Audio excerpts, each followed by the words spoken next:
Assalamualaikum warahmatullahi wabarakatuh. Selamat pagi anak-anak SMP Negeri 1 Kedungpring. Kita berjumpa kembali dalam pembelajaran jarak jauh untuk pertemuan kedua. Ya, sebelum kita mulai pembelajaran, kita berdoa terlebih dahulu supaya Allah Subhanahu wa taala selalu melindungi kita semua dalam keadaan sehat walafiat. Berdoa mulai.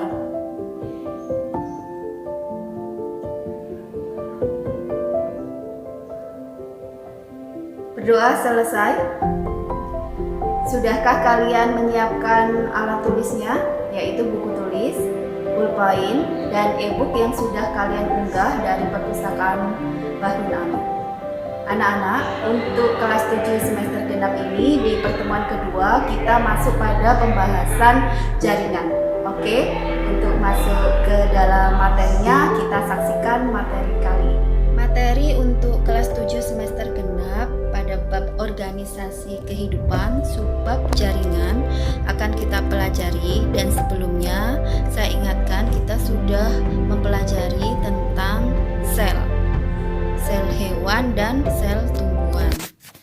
Untuk jaringan ini pada tujuan pembelajaran yang ingin kita capai yaitu untuk menjelaskan pengertian jaringan, dan yang kedua adalah membedakan jaringan pada tumbuhan dengan jaringan pada hewan. Kita mulai terlebih dahulu pada jaringan tumbuhan. Jaringan tumbuhan itu terdiri dari jaringan epidermis. Jaringan epidermis merupakan jaringan paling luar dari tubuh tumbuhan. Jaringan epidermis ini menutupi seluruh tubuh tumbuhan, mulai dari akar, batang, dan daun. Kemudian ada jaringan parenkim. Jaringan parenkim disebut juga jaringan dasar karena menjadi tempat bagi jaringan lain. Parenkim tersusun atas banyak sel parenkim berdinding tipis. Selanjutnya ada di dalamnya jaringan penguat atau jaringan penyokong.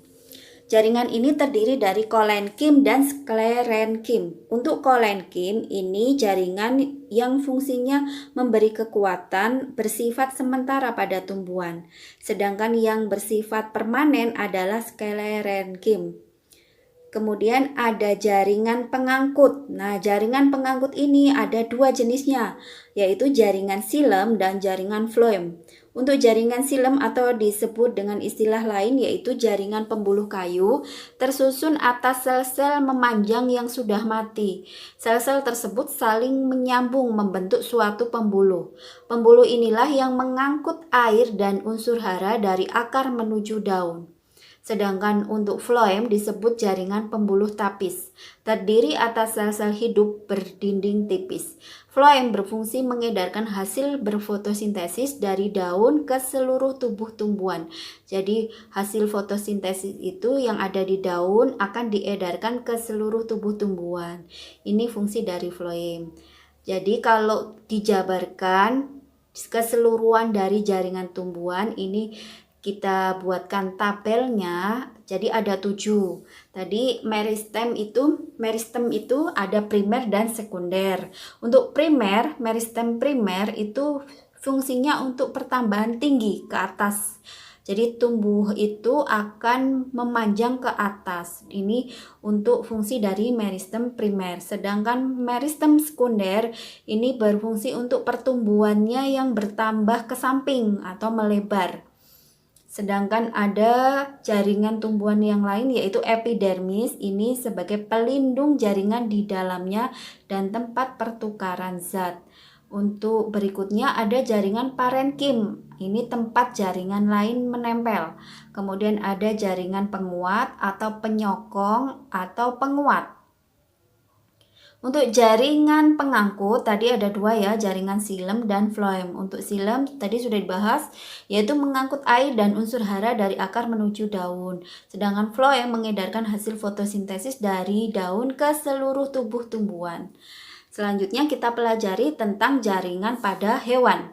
Jaringan pada hewan itu terdiri dari jaringan epitelium yang berfungsi sebagai pelindung tubuh atau organ. Kemudian fungsi lainnya yaitu pelapis saluran kelenjar dan penerima rangsangan. Kemudian ada jaringan lain yaitu jaringan otot. Jaringan otot ini terdiri dari otot polos, otot jantung, dan otot luri. Sedangkan untuk jaringan saraf itu tersusun atas sel-sel saraf atau disebut neuron, fungsinya menerima dan mengirim rangsangan. Sedangkan jaringan penyokong yaitu terdiri dari jaringan ikat, jaringan tulang rawan, jaringan tulang, jaringan darah, dan jaringan limfa.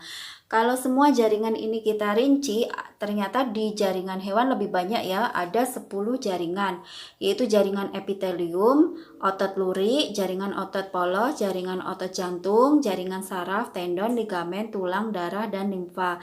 Fungsinya sama tadi ya, ini kita rinci lebih singkat lagi.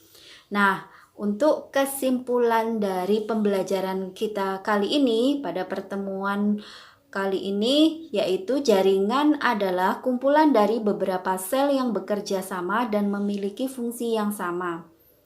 Kemudian perbedaan jaringan tumbuhan dan jaringan hewan yaitu pada jaringan tumbuhan terdiri dari beberapa meristem primer, meristem sekunder, epidermis, parenkim, penguat, silem, dan floem. Sedangkan jaringan hewan terdiri dari jaringan epitelium, otot, saraf, tendon, ligamen, tulang, darah, dan limfa. Demikian untuk pembelajaran kali ini. Demikian pembelajaran kali ini, semoga ada manfaatnya untuk kita semua. Dan pesan saya, jaga kesehatan masing-masing ya.